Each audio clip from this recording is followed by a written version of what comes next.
Je vais maintenant vous parler des différentes lois d'état usuelles, en commençant par les liquides et les solides. Déjà, on peut faire une première constatation. Si je remplis une seringue d'un gaz, que je bouge d'un côté et que j'appuie, le gaz se comprime très facilement.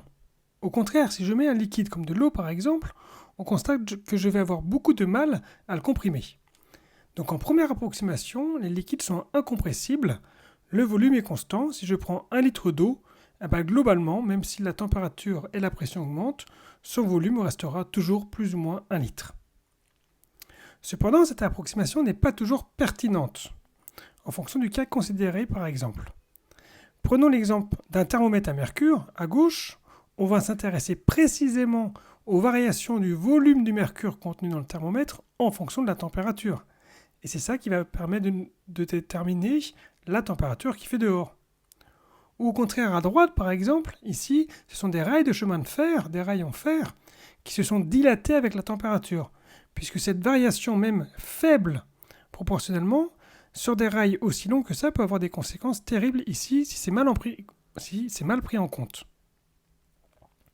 Donc je vais chercher une première loi qui va être simplement que le volume va dépendre uniquement de la température et pas de la pression. Donc première loi ici, j'effectue tout simplement un développement limité car ces variations sont toujours faibles proportionnellement et je vais l'écrire sous la forme que le volume V à la température T va être le volume V à la température T0 fois 1 plus un facteur correctif qui va être linéaire avec la température.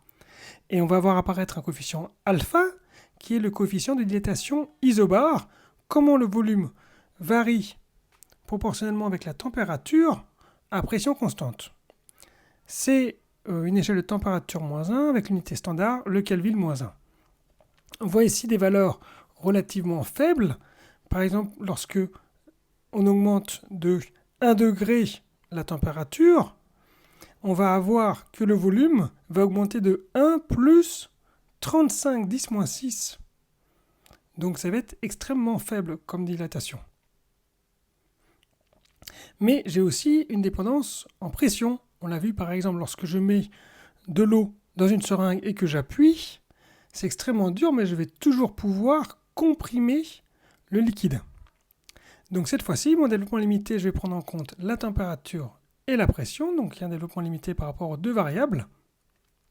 Et je vais faire apparaître cette fois-ci deux coefficients, alpha, celui qu'on a déjà vu, et kt, un coefficient qui va exprimer la dépendance avec la pression. Ce coefficient kt va être positif, de sorte qu'ici, on va faire apparaître un signe moins, qui veut dire que lorsque la pression augmente, le volume va diminuer. On a donc deux coefficients, celui de dilatation isobar et celui de compressibilité isotherme, donc la variation relative de volume en fonction de la pression à température constante. Donc pour résumer, pour les liquides et les solides, première hypothèse la plus simple, liquide incompressible, volume égal constante, puis ensuite dépendance en température, et s'il le faut, dépendance en température et en pression sous forme d'une loi linéaire en température et en pression.